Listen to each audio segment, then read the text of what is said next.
Ako kung gusto mangutana, kung gusto dyan ko mangutana ni Sister Rowena or si Maluba or si Eva, tanawan ninyo ang screen. Unsa inyo makitaan? Remember the atong gibasa nga gospel, not gospel, but ganina. Unsa to? Kanjona. Unsa inyo makitaan sa screen? In your thought lang, what do you think is our topic right now? In your thought. Take note ha, tanawa. Akong patanawon ninyo. Kaning babay, magkakita mo no, klaro kay nang ako gyud na nagpa-take og picture ni kuya ninyo ni atong head servant tarawang lubot. Very clear na kayo, ako na siya, nagpugong. Inya nag-ingon jud ko dok, kuha kog picture kay nakakita mo kog libro nga dako kaayo. Kuha kog picture. So unsa man ni siya? Kung kinsa to makatag-an, tagaan kog premyo. Be unsa man kuno ni siya? Unsa may topic nato karon? Kinsa mo tag-an? Sige tingog ang makatag-an. May mutingog? Sige, ako na lang, oy. May mutingog. Ha? Walking to Jesus. Walking to Jesus. Another one.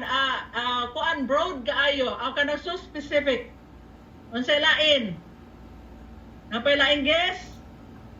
That's correct. That's correct in a way, yes. But diretso lang ko sa topic ha. Our topic is new direction. Kung maingon ta og new direction, unsa man na siya? Ako lang i-share ninyo gamay. Our life ni sa atong head servant and with our family actually has a cycle of 5 years. Naminyo mi diri mi sa Bohol and then real estate for 5 years. After 5 years, nanapoy bagong direction. Nangadto na po may Papua New Guinea, 5 years na po dito, Papua New Guinea, dito may naka-experience of so much blessings from God. After, nabalik me, 5 years, dito may ang negosyo sa South Hills. After sa 5 years na sa South Hills, we're experiencing the downfall of South Hills, 5 years gihapon. After sa another 5 years, dito na po may nag-relocate nami sa Cebu with mga Sanchez family.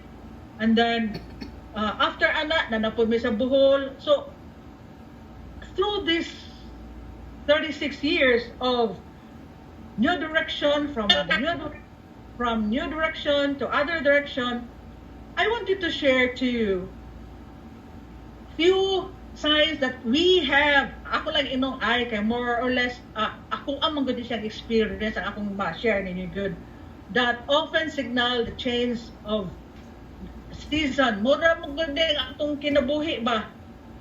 Seasonal gyud na ay summer, naghuman mag-autumn, fall, human sa fall, winter, mag-winter, spring, summer na sad, mauna sa temperate. But sa atua, sa tropical, 4 seasons gihapon as what our head servant said, always, mingon ko na siya.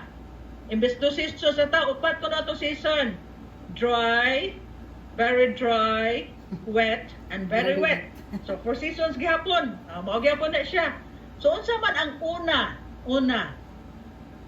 O, tan-aw nimo kung mo start na ginagkag season, mura jud kag, Lord, unsa naman, unsa naman po unsa may ngano naman po ni, asa naman po ko padung, mura tag naghanging in the balance, maglisod tagkuan. So, what do you think is the first sign that our life is going to have another season of change? 1, sense of restlessness. Dili na nga restless nga kuan ha, basig moingon mo nga na burn out. No, not burn out. Dili siya overwork, dili stress, dili exhaustion. No, not that kind of stress, dili that kind of restlessness. Dili na siya mao. It has nothing. Usually nothing has changed externally. Why nahitabo na to externally? But deep inside, there is an internal shift in our thoughts and feelings that we are at right now. Mura lagi naay na usab. Mura lagi tag kanang something is bothering or what, and then basig mulabay ra ni Lord. Basig kaning a phase or kaning a change, basig mulabay ra. But But it could be that God is preparing us to move to a new season. Kung maka-sense na taan ni, take note ha, restlessness. Atong spirit ba? Pasabot ana atong spirit kanang restless kaayo, restless, di mura tagdi tamhimutang kay murag nag kanang naagyoy na something pabuhat ang Ginoo. And by the way, 2 minutes lang ta after ani resume lang ta. When we sense that change, start praying and ask God why you're feeling that way in all our changes from Bohol to Cebu to Papua New Guinea to South Hills to downfall to relocation after relocation mao na maugyud ni ang pattern. So unsa may kaduha kani gusto ko mo tubag si Sister Rowena, teacher. Unsa may imo nakita-an teacher? Unsa imo nakita-an ani? Og napa si Sister Rowena og maka kuan pa. O kinsay gusto mo tubag ani? Unsa inyong nakita-an? Malo. Kinsay mo tingog? Eva. Unsa inyo nang nakita sa screen? Mga portahan. O nga? Portahan nga sarado pa. Oh, sirado pa. So, ganina ang first first sign was restlessness. Mura kag di mahimutang. And then now things are not working out and doors are closing. Ngano man ni Lord, why is it? But during this time ang transition na, there's almost always some type of preparation or pruning. Take note, preparation or pruning the Lord wants us to do to get us ready for the new season. And the sooner we start allowing Him to do that, the sooner we can move to our next thing. Ang pangutana manggod kay kita, inigprun sa Ginoo, why Lord? Ay sos, ay nalang ko niyang istoryahe gyud kay gikan gyud ko diha gyud. Ay gyud ko ninyo ilarapits, kay gyud ko ninyo mailad kay I was there. And sometimes I am here. Sometimes naagihapon ko ana. And then human ana kung ana to nga na closed door na moingon dayon ta ngano man ni Lord, ngano man ni inani man. So unsa man ni di ayong pag-prune nato, giunsa man ta ngano man gi-close man. One, dissipation of resources. Unsa man pasabot dissipation of resources? Kung baga ba ang atong mga resources, whatever resources we have, whether financial, whether talent, whether abilities, mga dissipate, mga hanaw daw aso. Ako lang example ani, dili lang sa ang ako kay pati naman daghanan ako. Ang example lang gid ani, very clear in the Bible was Elijah. Napay wala ma-mute. Please mute.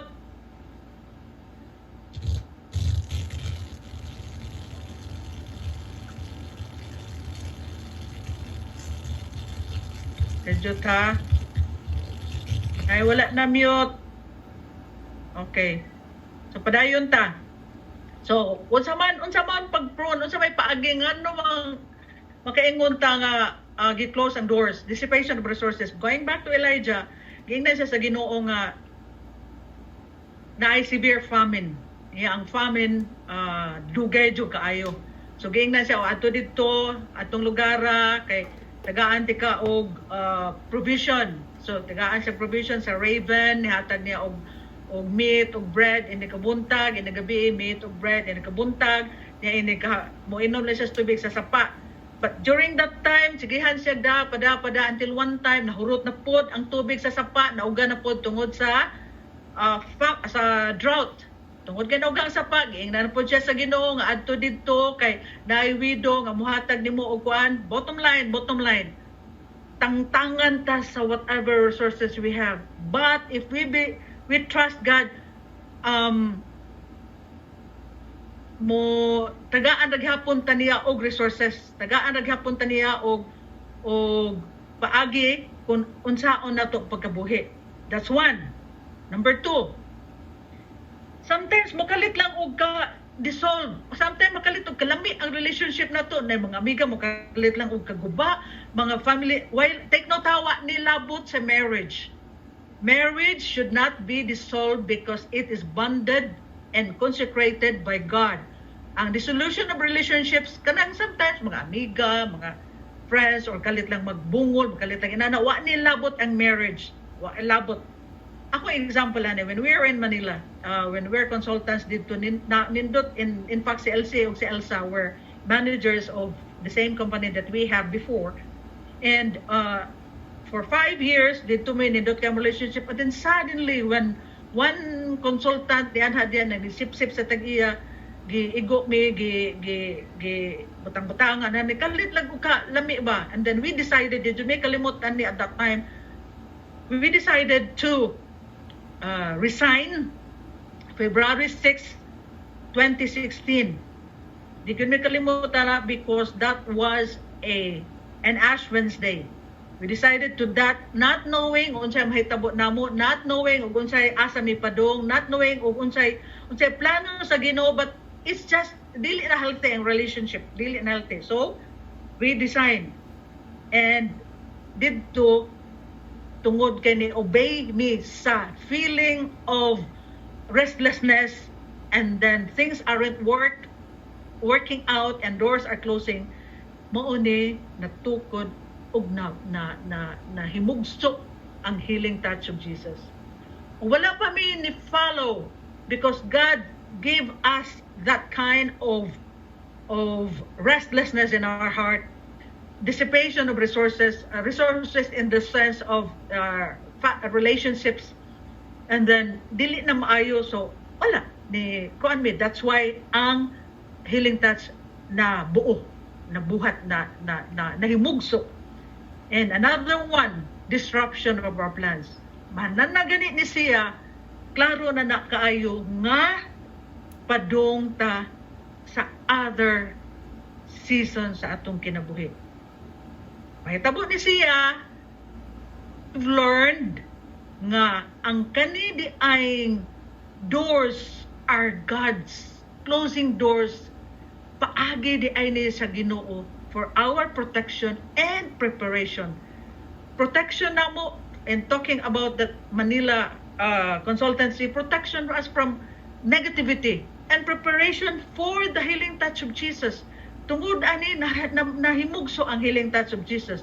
That's why when doors start closing and you're running out of ideas and options, start praying and ask God to lead you to an open door, which leads us to number 3 nga sign.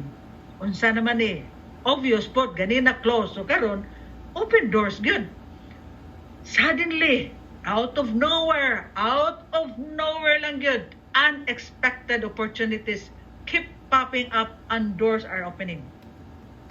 And then, if you see an unexpected door opening on your horizon, prayerfully approach it. Tinuod yun na, prayerfully approach good when doors are opening. Ako sa nagtiwas og basa before I'll share to you what really happened. Kung unsa ang ipasabo, unsa ang gibuhat sa Ginoo nako ani. So, namo. So, ask God to close it. Mo ginay pirmi na akong isulted, i-pray good. Lord, kung dili ni imuha tangtanga, but kung imuha ni Lord pasagdi nga mulambo, nga continue to guide me. Kung dili ni imuha Lord tangtanga, ayaw minig padayuna, but kung imuha ni padayuna og able, padayuna mig tabang, padayuna mig guide. Because if you can feel, permiro anak, brothers and sisters, mura kag ma-confuse, mura magugkag gitangtang kasi mong comfort zone, because you're going to a new horizon, to a new season, to a new direction. Can feel very confusing at first, but as soon as maka-feel na kan nga na ang it becomes quickly very exciting as you start seeing new possibilities. Ako lang yung example, ani brothers and sisters. Since 2010, I've been working the process of the estate tax ni Papa, my late father-in-law. My late father-in-law died 2003. Supposedly, when a person dies, iya gina-settle yung estate if ever na siya estate in which so happen nga na siya dagang estate nga properties ba. It should be settled within 6 months or else na kay penalty yearly na siya at the time of death, yearly compounded. We don't bother it because we don't know what to do at that time because we're so focused on the collapse of the business at that time and daghan kaay mga problema gipatubang. So nobody's touching about the estate tax until one time the family decided to transfer the property ni Papa sa ilang mga heirs. And then we found out that dako gid di ay meron nun. So 2010 I started to process. Grabe, my God. Imagine 2010. Libang daghanas papeles sang katutak bengon kag duha ka sako tingali na yes, di na lang mo detalye sa ano bottom line ako lang isip to unexpected opportunities keep popping up. Murag wa, and then suddenly murag niyon ko di na ko Lord gikapoy naman ko. Then that was 2010, 2019, 9 years after, someone out of nowhere called me. Ilang ko isulti angan, called me nga he wants to buy a property in South Hills, and then we found out kanana sa bangko sa Tabangan, and then that person was the unexpected opportunity nga ni-pop up lag kalit sa among kinabuhi. Wa mi kaila hangtod nagkasuod mi, and then iya ming gida sa head sa legal council sa BIR sa North nga mo'y nagtabang namo ani karon pag-abot pagyud sa amnesty sa estate tax kay pagsugod pag-compute pa lang, my God, ang bayron nun 10 million pesos. Asa man mi. So we decided to shrug it off. Put it to the shelf. Kaya we don't have 10 million to pay that one. May padi na lang bayaran. O asam tamit ang 10 million. Ato lang nabahin-bahin nun. Kaysa yuta, bayad ni mo, gobyerno rin makakuan. So what? Put it off. Closed doors. Closed as in closed for 10 years. 2019, ingon na amnesty. So process again. Na iniabot, nitabang na mo, ginay na ano pa nga mga conflicts, another nitabang. But imagine, my brothers and sisters, nami diri. When we decided na last year nga mo na mi sa Cebu, and then kuan ko kanang remote control na nagmalihog ni Elsa mo na buhaton dada dito ni attorney sa BIR mo na tanan. Imagine from 10 million, nahimo na lang 100. And then God is giving us resources. Nahimo na, we're in the final stage of processing. Hangtod ma-release na siya ang estate tax clearance. Hangtod nga mahuman na siya. Doors are opening one at a time. Naidako kaayo, na mga gagmay. Diripod sa Bohol, mag-transfer na mo, permero, wala. And then, because nanamago ko sa stage bitaw nga, okay, murag nanapunta murag watakibaw pag quarantine na mo last year unsa na po kay planos Ginoo ngano na pag quarantine nakata diri ngano unsa po. Now we know nga ang pag-transfer ko din ako, this is another lain tong estate tax ganina karon ang transfer na po sa mga properties diri sa Bohol nga sayo na lang di ay kay na mo nga God is opening me doors of people helping me a lot, mga guards sa BIR, mga tao dito sa DAR, sa diri sa assessor's office, sa Carmen, tanan popping up, daghan tanan until na ko sa final stage of transferring. That is my current status right now. And tungod ani muadto ta sa ikaupat. Unsa man ang ikaupat? Mangutana dayon ta, Lord, kay nakuan mi kanang restlessness. Lord, kay gi-close ang door. Lord, kay gi open ang mga doors. Is this really your will, Lord? Imuha ba yun ni? At this time, magsigig balik-balik. Magsigbalik-balik sa imong utok nga theme or a burden related to a new calling. Ang calling sa akong side at that time was the resolution of the estate tax of my late father-in-law. Burden aning pasabot. Take note ha, dili ni pasabot nga burden na bugatan ka. No, no. Sometimes we'll also begin to have a burden for something we hadn't before. And we will feel drawn toward a certain area, towards a ministry, towards a job, or a group of people that we hadn't previously felt drawn toward it. Ako example, ani. Ako i-share. At the time sa among cycle, nga 5-year cycle, nga nag-rent na lang mi, mag-walking manggod ko. Primero ilang early, and then namagis early anik hibaw maginis early ang katong nakaatos among mga balay kabalog yun mo, and then mag-walking ko na pasakas taas dito paingon sa Kintulimbo mangyungan ana, not knowing na you'll be drawn mura pag gikabig kas Ginoo ba towards the certain area dito drawn walking me kami ni sa atong head servant walking me not knowing nga kadto ding area nga among gi lakaw-lakawan adto na pud mo balhin na pud mi didto nya mag-walking na pud gyapon mi pero ni liko na pud mi sa ubos kay adto mi mag-cool down not knowing nga kadto ding among gilikuan adto na pud mi padung sa bag-o namong balhin na pud ari na pud mi sa Bohol katong ani na pud sa Bohol not knowing nga katong among will be drawn. You have a burden. You have a calling. Nga mura bito ka gitawag ka nga kaning dapita nga something bitong sa Bisaya ba birahon ka. Di ko kalimot aning LSS for I think that was the first or the second LSS sa Healing Touch of Jesus dito sa ubos sa Capital Parish. Sister Gigi gito di master di ko kalimot na Sister Gigi. We are so drawn anak niya. Mao di ay kagitawag di ito sir. Mauna mga igsuon ang mga ilhanan sa nga naatay new calling. That's why kung kanang topic magsigig balik-balik sa imong kani siya nga mauna ayaw gyud duha-duha buhata na kay kana nga feeling sa burden is often God's way of steering our hearts in preparation for a new calling. Maugyod na mga igsoon. So atong isummarize the ending new direction.